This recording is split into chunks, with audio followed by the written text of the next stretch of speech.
इंसाफी, रंग और नस्ल, फिरका परस्ती के खिलाफ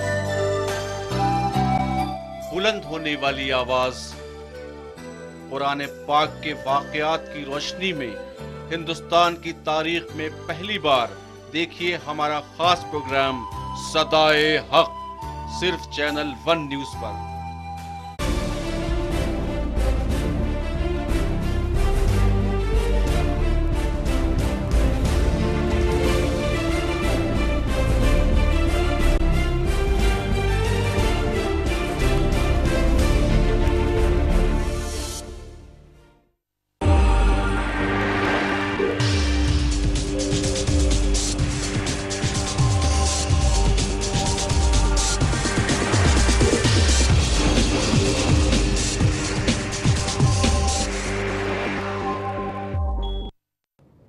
नमस्कार, मैं हूं राजेश कुमार और आप देख रहे हैं चैनल वन न्यूज का खास कार्यक्रम सियासत।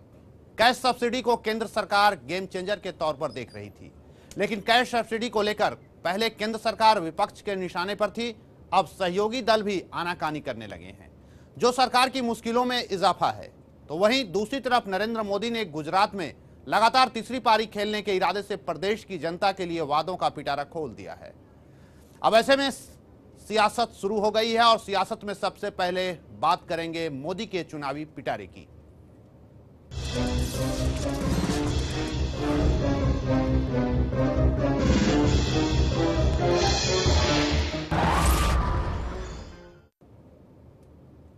गुजरात विधानसभा चुनाव के लिए बीजेपी ने अहमदाबाद में अपना घोषणा पत्र जारी किया। मैनिफेस्टो में घर, रोजगार, किसान और शिक्षा पर ज्यादा जोर दिया गया है। गुजरात के मुख्यमंत्री नरेंद्र मोदी और बीजेपी के वरिष्ठ नेता अरुण जेटली ने पार्टी का घोषणा पत्र जारी किया और हाईटेक संकल्प के जरिए गुजरात के लोगों के लिए अगले 5 साल का ब्लूप्रिंट पेश कर दिया। मोदी के मुताबिक संकल्प पत्र में उन्होंने अपना एक्शन प्लान भी बताया है। बीजेपी ने सत्ता में वापसी पर किसानों को ब्याज दरों में राहत देने, 5 साल में 50 लाख घर बनाने और हर जिले में कोल्ड स्टोरेज और एग्रो प्रोसेसिंग यूनिट लगाने का भी वादा किया है। मोदी ने गुजरात के हर आदमी तक लाभ पहुंचाने का दावा करने के साथ ही कहा, विकास हमारी प्राथमिकता है और युवाओं के जरिए विकास हमारी नीति है। विकास से मिडिल क्लास को खास फायदा हुआ और इससे गुजरात में एक नया मिडिल क्लास तैयार हुआ है। कांग्रेस पर निशाना साधते हुए उन्होंने कहा कि उसने 40 साल में सिर्फ 10 लाख मकान बनवाए, जबकि उनकी सरकार ने 10 साल में 22 लाख मकान बनवाए हैं। उन्होंने वादा भी किया कि अगले 5 साल में 50 लाख मकान और बनवाए जाएंगे। इसमें गांव में 28 लाख और शहरों में 22 लाख मकान बनाए जाएंगे।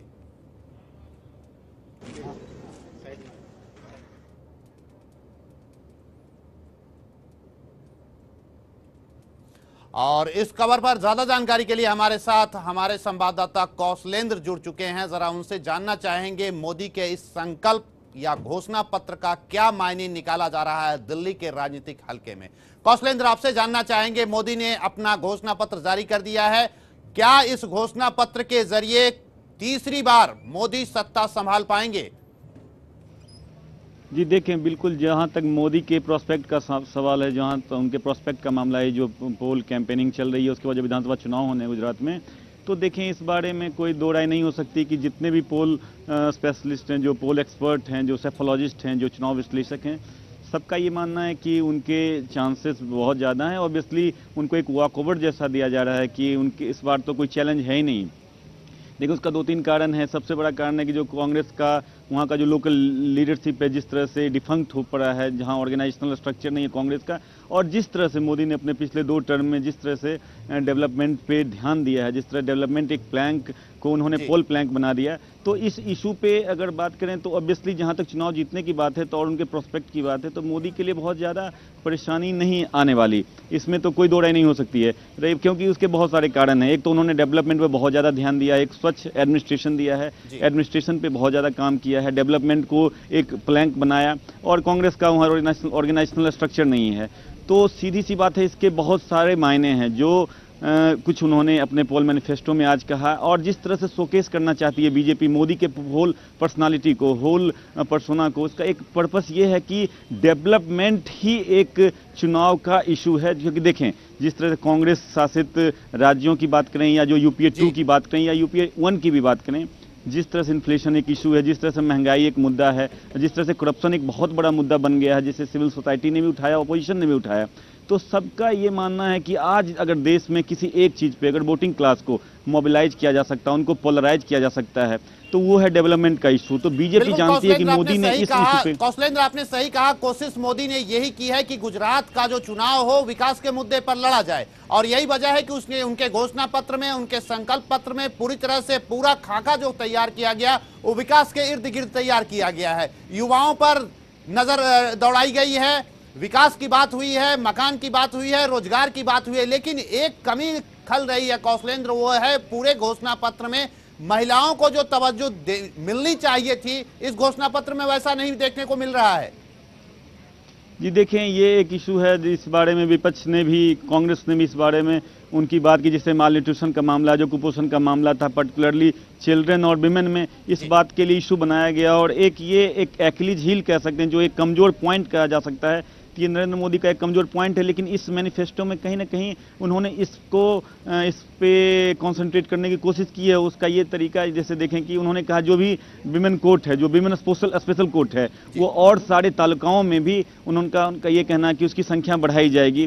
तो इस तरीके से माल न्यूट्रिशन के मामले पे भी उन्होंने पहले भी स्टेटमेंट दिया है, और ऑब्वियसली वो स्टेटमेंट जो बहुत कंट्रोवर्सी का शिकार हो गया, लेकिन उनका ये कहना था कि उस बारे में भी वो ध्यान दे रहे हैं। देखिए, मोदी सिर्फ गुजरात के सीएम के तौर पे भी चुनाव नहीं लड़ रहे हैं। ऑब्वियसली बीजेपी के लिए एक बहुत ही बड़ा मामला ये है कि आज के दिन बीजेपी में कमोबेश सर्वसम्मति सी बनती जा रही है कि मोदी अगले प्राइम मिनिस्ट्रियल कैंडिडेट होंगे बीजेपी के लिए। तो बीजेपी इस मुद्दे को सिर्फ गुजरात तक सीमित नहीं रह के पूरे देश के लिए एक मामला बनाना चाहती है कि देखें हमारे एक चीफ मिनिस्टर ने कैसे एक स्टेट को उस डेवलपमेंट के कल्मिनेशन पॉइंट तक पहुंचा दिया, कल डेवलपमेंट के सर्वोच्च स्तर पर पहुंचा दिया है।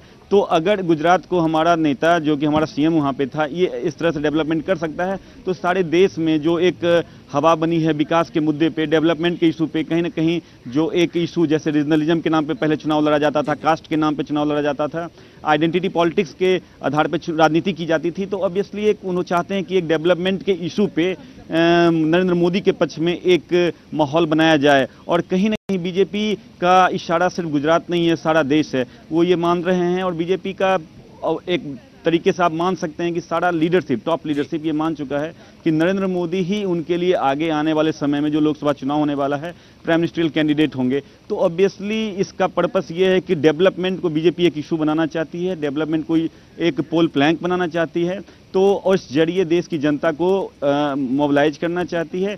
तो ऑब्वियसली एक देखिए, भारतीय राजनीति के लिए एक गोल्डन एक मैं समझता हूँ एक टाइम आने वाला है इस सेंस में, जितनी भी डिस्पोंडेंसी है, जितनी भी निराशा उसके बीच, क्योंकि आज के दिन कहीं ना कहीं वो जो एक आइडेंटिटी पॉलिटिक्स के आधार पे देश में राजनीति हो रही थी, रीजन के नाम पे राजनीति हो रही थी, लैंग्वेज के नाम पे पहले राजनीति हुई है, तो कहीं ना कहीं कौशलेंद्र, विकास की बात आप कर रहे हैं, विकास को मुद्दा बनाना चाहती है बीजेपी, लेकिन गुजरात में विकास एक मुद्दा बन रहा है और बनाने की कोशिश की गई है इस घोषणा पत्र के जरिए, और लगातार 6 करोड़ गुजरातियों का नारा देकर विकास की बात करके मोदी पूरी तरह से विकास के आधारित ही चुनाव लड़ना चाहते हैं, विकास को आधार बनाना चाहते हैं। लेकिन सेंट्रल में बीजेपी करप्शन एक अहम मुद्दा बना रही है, महंगाई एक अहम मुद्दा बनाती है बीजेपी। वैसे में गुजरात को अगर मान लिया जाए तो क्या वहां पर जो शंकर सिंह वाघेला हैं, जो एक कद्दावर नेता माने जाते हैं, कांग्रेस उन्हें आगे कर रही है, वैसे स्थिति में शंकर सिंह वाघेला पूरी तरह से,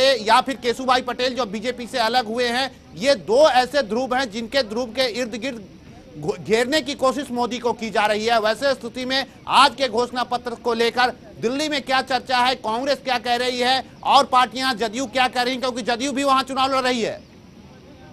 जी देखें, दबे स्वर में और इनफॉर्मली ये बात हर कोई एक्सेप्ट करता है, कोई भी cutting across the party line, वो कांग्रेस भी इस बात को मानती है कहीं ना कहीं कि डेवलपमेंट तो मोदी ने वहाँ करवाया है। तो रही बात देखें डेवलपमेंट के बात पे तो कोई भी सेकंड थॉट नहीं रखता, कहीं पे ये नहीं लगता कि मोदी ने गुजरात का विकास नहीं किया। ऑब्वियसली गुजरात पहले से भी एक डेवलप्ड स्टेट था, एक बहुत ही एफ्लुएंट स्टेट हुआ करता था गुजरात स्वतंत्रता के बाद से ही। वहाँ के लोग बहुत ही ज़्यादा इंटरप्राइजिंग माने जाते हैं, उद्यमी नेचर के लोग माने जाते हैं गुजराती। तो ऑब्वियसली ऐसा नहीं कि मोदी के समय में ये सब कुछ हुआ, लेकिन मोदी ने उस पूरे मामले को और आगे बढ़ाया और उस विकास के जो एक कल्मिनेशन पॉइंट पे गुजरात को कह सकते हैं लाके खड़ा किया। तो इस बात पे तो कोई दो राय नहीं हो सकती है। अच्छा, पोल पंडित की बात माने तो उसमें भी कोई दो राय नहीं हो सकती है कि वो एक वॉकओवर दे रहे हैं, एक कह सकते हैं कि मोदी के रास्ते में कोई ओपोजिशन है ही नहीं अभी।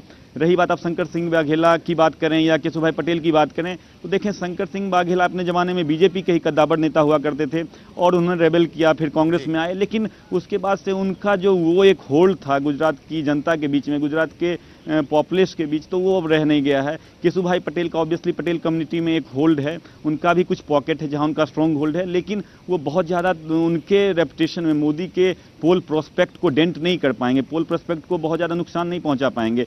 तो ये कांग्रेस भी कहीं ना कहीं इनफॉर्मली इस बात को मानती है, ऑपोजिशन भी इस बात को मानता है कि गुजरात में विधानसभा इशू नहीं है, वो तो मोदी चुनाव जीतने जा रहे हैं, ऐसा इनसे अगर बात करें तो ये ऑफ रिकॉर्ड इस तरह की बात तो वो करते हैं। लेकिन सबसे बड़ी बात ये है कि क्या ये सिर्फ गुजरात से सिमटा हुआ मुद्दा है जो आज मोदी ने, देखें आप, मैनिफेस्टो जारी किया, जितने इश्यूज थे उसको और इन्हेंस किया कि जो पहले से आप देखें कि 50 lakh dwelling unit, housing unit और बढ़ाया जाएगा, 30 लाख युवाओं को रोजगार दिया जाएगा, 4125 करोड़ रुपया ट्राइबल के इलाके में इरिगेशन क्षेत्र पे खर्च किया जाएगा, 16 लाख हेक्टेयर और इरिगेटेड लैंड को जोड़ा जाएगा। तो एक स्टेट जो इंडिया का स्टेट है जहां पे पहले से ही विकास का इतना काम हो चुका है और इतना विकास के वादे किया जाना, इसका एक पर्पस ये है कि सारी देश को ये मैसेज दिया जाना कि हमारा इशू जो होगा वो डेवलपमेंट का इशू होगा, आगे लोकसभा का जो चुनाव है, और मोदी हमारे फॉर बेरर होंगे, टॉर्च बेरर होंगे जो इस इशू को आगे ले जाएंगे।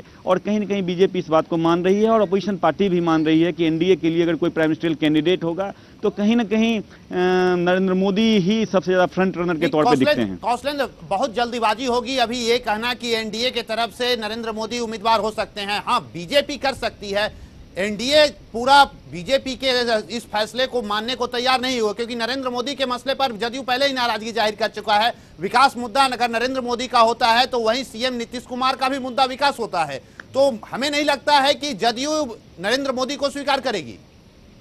जी बिल्कुल, ये तो एक इशू है जिसपे कोई इनकार नहीं हो सकता कि जदयू का एक स्टैंड रहा है और उस बात पे वो एडमेंट है, बहुत ही रिजोल्यूटली वो कायम है उस पर कि कोई भी सेकुलर क्रेडेंशियल का आदमी ही इंडिया के प्राइम मिनिस्टर कैंडिडेट होना चाहिए, तभी उस बात को एक्सेप्ट करेंगे। लेकिन कहीं ना कहीं बीजेपी जो सबसे बड़ा धरा है उस पूरे घटक दलों के बीच में जो प्रिंसिपल अलाइज है, तो कहीं ना कहीं अगर बीजेपी मानती है तो देखें पॉलिटिक्स में सारी चीज़ें बहुत अनसर्टेन होती है, हो सकता है जदयू भी कहीं ना कहीं किसी इशू पे कॉम्प्रोमाइज़ कर ले, लेकिन वो आगे आने वाले दिनों में ये बात तय होगी, अभी इस बात करने का कोई मायने नहीं है। लेकिन कहीं ना कहीं मोदी को बीजेपी ने इस बात के लिए मान लिया है कि वही हमारे प्राइम मिनिस्टरियल कैंडिडेट होंगे और ये जनता को मैसेज देने का प्रयास है। क्योंकि देखें गुजरात में विकास एक इशू नहीं है, गुजरात में बहुत विकास हो चुका है, गुजरात एक एफ्लुएंट स्टेट है और कहीं ना कहीं दूसरे इशू पे मोदी भले चुनाव वहाँ हार सकते हैं, हार जाएं, हो सकता है, मैं इस चुनाव की बात नहीं कर रहा, लेकिन विकास की अगर बात करे कांग्रेस तो वहां पे मुझे नहीं लगता उनका कोई पॉलिटिकल कैपिटल वहां पे हो पाएगा, क्योंकि मोदी ने बहुत काम किया है। लेकिन अगर इन सब इश्यूज के बावजूद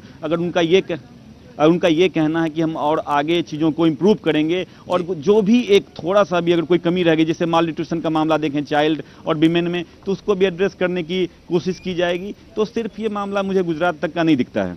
बिल्कुल। और वहीं अगर कांग्रेस की अगर बात कर ली जाए कौशलेंद्र, तो वैसे स्थिति में कांग्रेस जो मैनिफेस्टो लेकर आएगी और कांग्रेस का जो एजेंडा होगा, खासकर हमें लगता है विकास तो उनका भी एजेंडा होगा, करप्शन वो भी उठाएंगे, इस इशू को विपक्ष में है तो निश्चित रूप से मोदी के समय में जो करप्शन हुआ है उसको मुद्दा बना सकते हैं। लेकिन इसके अलावे महिला, लड़कियां, बच्चे और साथ ही साथ अल्पसंख्यक समाज को लेकर भी एक माहौल बनाने की कोशिश कांग्रेस करेगी और उनके एजेंडे में ये सब हो सकते हैं।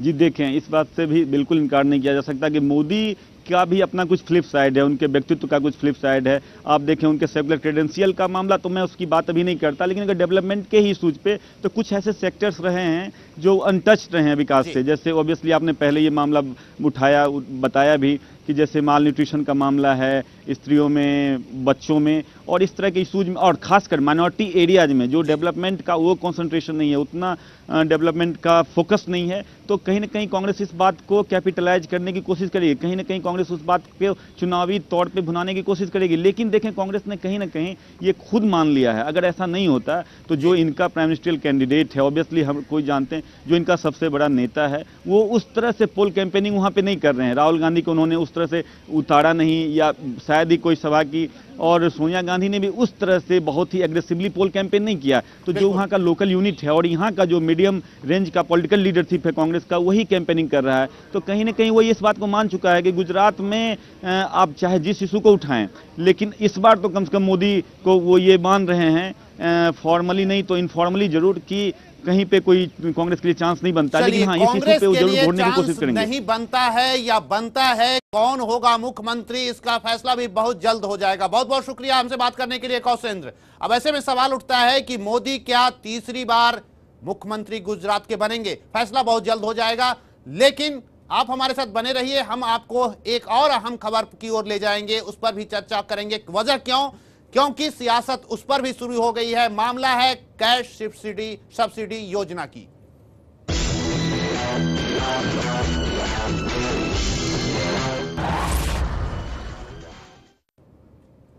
जी हां, कैश सब्सिडी योजना पर भी सवाल खड़े हो गए हैं। सरकार जहां इसे गेम चेंजर की तरह मान रही है, उसी तरह सरकार की मुश्किलें भी बढ़ गई है। दरअसल गुजरात विधानसभा चुनाव से ठीक पहले सरकार की ओर से इसका ऐलान विपक्षियों के साथ साथ सहयोगियों को भी रास नहीं आया, और विपक्षियों की ये शिकायत पर टेढ़ी हुई चुनाव आयोग की नजर ने सरकार की मुश्किलें बढ़ा दी है। सरकार की कैश सब्सिडी योजना जो कांग्रेस के लिए गेम चेंजर की भूमिका निभा सकती थी, जिसे ये सोचकर शुरू किया जा रहा था कि अब इसकी वजह से सरकारी सहायता के दुरुपयोग और गलत हाथों में पड़ने का डर नहीं होगा और मदद आसानी से उन लोगों तक पहुंचेगी जिसे इसकी बेहद जरूरत है।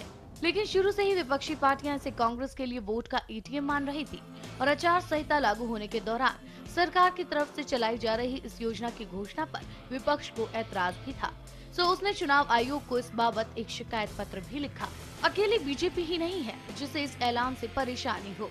विरोध की फेहरिस्त लंबी है, जिसमें अगला नाम सरकार को बाहर से समर्थन दे रही समाजवादी पार्टी का है। दरअसल सपा को भी कैश सब्सिडी के मामले में सरकार की मंशा पर शक है। गुजरात विधानसभा चुनाव से पहले सरकार का ये ऐलान सपा को भी रास नहीं आया है। बहरहाल शिकायतों का शोर चुनाव आयोग के कानों तक पहुंचा और चुनाव आयोग ने कैबिनेट सचिव को पत्र लिखकर इस मामले में जवाब तलब भी किया। इन सब के बीच चुनाव आयोग के कड़क रवैये से ये तो साफ हो गया है कि सरकार के लिए मुश्किलों की कोई तय दिशा नहीं है। Bureau report, channel 1 news. तो कैश सब्सिडी को लेकर राजनीति शुरू हो गई है। हालांकि मनीष तिवारी अब से कुछ देर पहले ही मीडिया से बात करते हुए सीधा सवाल बीजेपी से पूछा, विपक्षियों से पूछा, जो इस मसले का विरोध कर रहे हैं, जो इस प्लान का विरोध कर रहे हैं। उनका साफ कहना है, क्या वो गरीबों की हित की बात नहीं कर रहे हैं? अगर कांग्रेस ऐसा कर रही है तो वो बताएं कि गरीबों के हाथ में पैसा जाना चाहिए या नहीं जाना चाहिए। लेकिन सबसे बड़ा सवाल है, विपक्ष ने जो सवाल खड़े किए हैं कि ये कैश सब्सिडी जो प्लान है, जो योजना है, वो उसकी टाइमिंग को लेकर सवाल खड़ा किया जा रहा है। यही वजह है कि मुख्य विपक्षी पार्टी भारतीय जनता पार्टी, जो कि पहले स्टेज में जो प्लान लागू हो रहा है, 51 डिस्ट्रिक्ट को सिलेक्ट किया गया है, जिसमें 2 गुजरात भी जिले शामिल हैं। वैसे स्थिति में पूरी तरह से सियासत तेज है और इस मसले पर नजर बनाए हुए हैं हमारे एग्जीक्यूटिव एडिटर विपिन धूलिया साहब। धूलिया साहब, आपसे जानना चाहेंगे, विपक्ष कह रहा है कि योजना को लेकर हमें कोई आपत्ति नहीं है, लेकिन इसकी टाइमिंग गलत है। देखिए, कांग्रेस से जो एडवांटेज लेना था, जो लाभ लेना था, इसका कांग्रेस उसका ले चुकी है। क्योंकि चुनाव आयोग अब कुछ भी कहे, चुनाव आयोग जो भी कांग्रेस को कहे कि उन्होंने गलत जो भी बात कहे, लेकिन कांग्रेस ने अपनी मंशा जो है लोगों तक पहुंचा दी है गुजरात की। और यही बौखलाहट है भारतीय जनता पार्टी की कि वो जो है ये नहीं कह पा रहे हैं कि जो कैश सब्सिडी योजना है, जो उसमें जो है उसके खिलाफ है, वो उसके विरोध में है। लेकिन वो जरूर कह रहे हैं कि ये मौका ठीक नहीं है, टाइमिंग इसका ठीक नहीं था। अब बात यहाँ तक आ गई है खाली कि क्या इसका टाइमिंग ठीक है या नहीं है। इस पर चुनाव आयोग ने जरूर एक एक्सप्लेनेशन मांगा है सरकार से, सरकार उसका जवाब देगी। लेकिन जो इसका राजनीतिक जो मायने निकलने थे वो निकल चुके हैं। राजनीतिक फायदा जो कांग्रेस को था उसको उसने उठा लिया है। मनीष तिवारी ने जैसे अभी कहा, साफ साफ कहा उसने कि क्या भारतीय जनता पार्टी इस योजना के विरोध में है, तो वो साफ साफ कहे। तो ये सवाल जो, क्योंकि तत्काल जो है कैश तो मिलने नहीं जा रहा है, लेकिन एक जरूर है कि कांग्रेस ने जो एडवांटेज इस घोषणा से उठाना था वो उनको मिल चुका, वो मिलना होगा तो मिल जाएगा। और सबसे बड़ी बात कि इसको जो है फिलहाल जो इसलिए इस पर चुनाव आयोग ने भी आपत्ति की है कि जो 51 जिलों को जो शुरुआती में जो इस योजना जहां लागू करनी है शुरुआती दौर में, उनमें जो है 4 जिले गुजरात के हैं और जाहिर है कि गुजरात में अगर चुनाव है तो चुनाव के मौके पर इस तरह की कोई घोषणा सरकार को नहीं करनी चाहिए थी। लेकिन अब ठीक है, राजनीति में जो है इस तरह के कई बार कैलकुलेटिव मूव होते हैं और यही कैलकुलेटिव मूव कांग्रेस का भी था। उनको लग रहा था कि अगर इस पर जो है इलेक्शन कमीशन कोई ऑब्जेक्शन भी करता है तो हमारी मंशा जनता तक पहुंच जाएगी। बिल्कुल, और यही उनके लिए काफी है। लेकिन सवाल यहाँ ये उठ रहा है कि यूपीए और कांग्रेस खासकर देख रही है जिस तरह से यूपीए पार्ट 2 मनरेगा के बदौलत वापसी कर गई, क्या ये प्लान जो है कैश सब्सिडी प्लान तीसरे बार सत्ता दिलाने में कामयाब हो पाएगी? देखिए, कांग्रेस के पास कोई किसी तरह का कोई चारा नहीं है। कांग्रेस में जो है एक महंगाई और भ्रष्टाचार के मुद्दे जिस तरह से छाए हुए हैं जी, उसको लेकर कांग्रेस को जरूरी है कि कुछ ऐसी योजनाएं वो लागू करे, कुछ ऐसी योजनाओं की घोषणा करे, खासतौर पर अगले बजट तक अगर सरकार नहीं देती है तो वो जो है जरूरी है कांग्रेस के लिए कि वो इस तरह की योजनाओं की घोषणा करे जो कि इस वक्त जो है जो कांग्रेस की दिक्कत है कि मध्यम वर्ग को वो अब ज्यादा को लालच देने की स्थिति में वो नहीं है, क्योंकि भ्रष्टाचार और महंगाई जैसे मुद्दों को लेकर वो लगातार सरकार को घेर रहे हैं। तो उनको अच्छा ये है कि जो नीचे के लोग हैं, नीचे का तबका जो है, पॉवर्टी लाइन से नीचे की जनता है, उनके लिए कुछ योजनाएं शुरू करें, कुछ योजनाएं की घोषणा करें। और यही कांग्रेस को बचा सकता है, क्योंकि 10 साल की इनकम्बेंसी अगर से कांग्रेस को निकलना है तो ये इस तरह की बड़ी योजनाएं, मनरेगा जैसी योजनाएं जो कि सीधे सीधे लोगों को लाभ पहुंचाएगी, बहुत ही जरूरी है जी। लेकिन विपिन जी, इसको लेकर अर्थशास्त्रियों में भी एक सवाल खड़ा हो रहा है। उनका कहना है, और जिस तरह से विपक्ष भी लगातार ये सवाल खड़ा हो रहा है कि अगर गरीबों के हाथ में सीधे पैसा जाएगा, वैसे स्थिति में जो भारत सरकार की जो एक प्लान है जन वितरण प्रणाली, वो पूरी तरह से चौपट हो जाएगी और इस पैसे का उपयोग कहीं और जगह भी इस्तेमाल हो सकता है। देखिए, एक चीज आपको बहुत स्पष्ट कर दूं कि जिस तरह का यहाँ की पूरा अर्थव्यवस्था चल रही है, पूरी जो अर्थतंत्र है इस देश का, उसमें एक तरफ हम सब्सिडी को विड्रॉ करते हैं, दूसरी तरफ हम कैश तरह देने की योजनाओं के ऊपर भी अमल करते हैं। तो ये बड़ा अंतर्विरोध है इन योजनाओं में, क्योंकि हम एक दिशा में नहीं जा रहे हैं। और अगर मनरेगा की हम योजना लागू करते हैं तो हमको जरूर जो है एक राहत अगर लोगों को पहुंचा रहे हैं, या सब्सिडी हम दे रहे हैं, या हम एग्रीकल्चर सेक्टर में दे रहे हैं। और एक चीज मैं आपको बता दूं कि अमेरिका जैसा देश अगर एग्रीकल्चर सेक्टर में अगर सब्सिडी नहीं देगा तो वहाँ कृषि जो है डूब जाएगी, खेती करना बंद हो जाएगा, वहाँ खेती पैदावार बंद हो जाएगी अगर वहाँ सब्सिडी नहीं मिली तो इस तरह से जो है अगर एग्रीकल्चर सेक्टर में आप सब्सिडी नहीं देंगे, तमाम जगहों पे सब्सिडी नहीं देंगे, तो वो मुश्किल बढ़ जाएगी देश की। और एक चीज मैं आपको और बता दूं कि सब्सिडी देने का मतलब ये कतई नहीं होता कि सब्सिडी आपने कुएं में पैसे फेंक दिए हैं। सब्सिडी जब आप देते हैं किसानों को तो उससे पैदावार बढ़ती है, और पैदावार बढ़ती है तो लोगों को सस्ते में जो है चीजें मुहैया होती है बाजार में। तो ये सब्सिडी कहीं ना कहीं, अगर आप 1000 की सब्सिडी देते हैं तो 10,000 का फायदा, अगर आप सही सेक्टर में दे रहे हैं तो 10,000 का फायदा उससे मिलता है। तो इस तरह सब्सिडी को अगर इस प्लान के साथ नहीं अगर आपने सब्सिडी दी और उसको चुनाव के हथियार के तौर पर इस्तेमाल किया तो निश्चित तौर पर मैं आपसे कहूंगा कि सब्सिडी का इसमें दोष नहीं, बल्कि इसमें उन योजनाओं को लागू करने वाली सरकारों का दोष होगा जो सब्सिडी देकर कोई फायदा उस तरह से नहीं उठा पा रहे हैं लोगों से जी। आपको याद होगा विपिन जी, कुछ दिन पहले जब कुछ नेता जो कांग्रेस के थे उन्होंने कहा था कि पैसा ज्यादा आ गया है मार्केट में, मनरेगा के तहत लोगों के पास पैसा आ रहा है, यही वजह है कि महंगाई बढ़ रही है। वैसे स्थिति में महंगाई अभी भी आसमान छू रही है, और इस योजना के साथ जैसे ही लोगों के पास सीधा सीधा पैसा आएगा तो क्या जो सरकार कह रही है कि हम महंगाई कंट्रोल कर लेंगे, महंगाई कंट्रोल कर पाएगी, या कैश योजना के बाद महंगाई और आसमान छुएगा? देखिए, जिनके पास कुछ भी नहीं है, जिनके पास जैसे मनरेगा की बात है कि जिनके पास कोई भी खाने के 2 वक्त के लिए पूरा पैसा जिनके नहीं जुटा पाते, उनको एक राहत जरूर मिलती है। उनको राहत मिलेगी तात्कालिक, भले ये तात्कालिक राहत हो, और लॉन्ग टर्म अगर मैं कहूँ हो सकता है कि अर्थव्यवस्था के लिए नुकसानदेह भी हो सकता है। लेकिन आखिर चुनाव तो चुनाव है, और कोई भी सरकार जो है चुनाव जीतना चाहती है, वो उसके लिए उससे किसी भी हद तक क्यों न जाना पड़े। और कांग्रेस इस समय डेस्परेट है, कांग्रेस के तमाम नेता घोटालों में फंसे हैं। वो कतई कांग्रेस नहीं चाहेगी कि सत्ता किसी भी तरह से किसी भी कीमत पर उसके हाथ से दूर चली जाए, हर कदम उठाएगी। और हो सकता है कि ये कदम आने वाले वर्षों में जो है वो हमारे अर्थतंत्र के, हमारी अर्थव्यवस्था के लिए, हमारे आर्थिक विकास के लिए बहुत ही माकूल न हो। तो ये जो है सब राजनीति है, और इस राजनीतिक जो सत्ता पर काबिज करने की, जो शिद्दत से काबिज करने की जो कोशिश रहेगी पार्टियों की जो रहती है, वही कांग्रेस भी कर रही है और एक डेढ़ साल उनके लिए बहुत ही क्रिशियल है, बहुत ही निर्णायक है।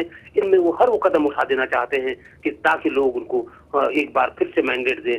तो ये मेरे ख्याल से कांग्रेस का पूरी एक रणनीति है। जी, रणनीति है या यूं कहें कि बौखलाहट में उठाया गया कदम है। मुझे एक छोटा सा आपकी प्रतिक्रिया जानना चाहेंगे, क्या ये माना जाए ये प्लान यूरोप में भी लागू किया गया था लेकिन वहां फ्लॉप हो गया था? ये यूरोप आयातित प्लान तो कांग्रेस नहीं थोप रही है हिंदुस्तान में। देखिए, अमूमन जब हम दूसरे देशों से तुलना करते हैं अपने देश की, तो हम अपनी सुविधा से वो तुलना कर लेते हैं। कई बार हम उन फ्लॉप होते हैं जिस योजना को लेकर, उन्हीं देशों को हम उदाहरण देने लगते हैं अगर हम उसके खिलाफ हैं। लेकिन हम भूल जाते हैं कि दुनिया में जो है सिर्फ 10 देश नहीं है, दुनिया में बहुत सारे देश हैं। और क्या हम सारे देशों की बात कर रहे हैं या हम 5-7 देशों की बात कर रहे हैं? लेकिन ऐसा जरूर होता है कि कई देशों में कई योजनाएं फ्लॉप हो सकती हैं और जरूरी नहीं कि यहाँ भी फ्लॉप हो। एक दूसरी बात है, बिल्कुल एक दीगर बात है। लेकिन अमूमन जो है अपनी सुविधा के हिसाब से लोग इन योजनाओं के फ्लॉप होने या इनके सक्सेसफुल होने के एग्जाम्पल देते रहते हैं। अपने अपने तरीके से आकलन शुरू हो जाता है। विपिन जी, बहुत बहुत शुक्रिया हमसे बात करने के लिए। सवाल ये उठता है कि कैश सब्सिडी योजना क्या भारत में सफल हो पाएगी? कांग्रेस को इससे कितना फायदा गुजरात चुनाव में होगा? आगे आने वाले लोकसभा चुनाव में कितना फायदा होगा, यह देखना दिलचस्प रहेगा। और साथ ही साथ इस पर सियासत भी जारी रहेगी और चैनल 1 न्यूज का खास कार्यक्रम सियासत भी जारी रहेगा। वक्त होता है खत्म, हमें दीजिए इजाजत, नमस्कार।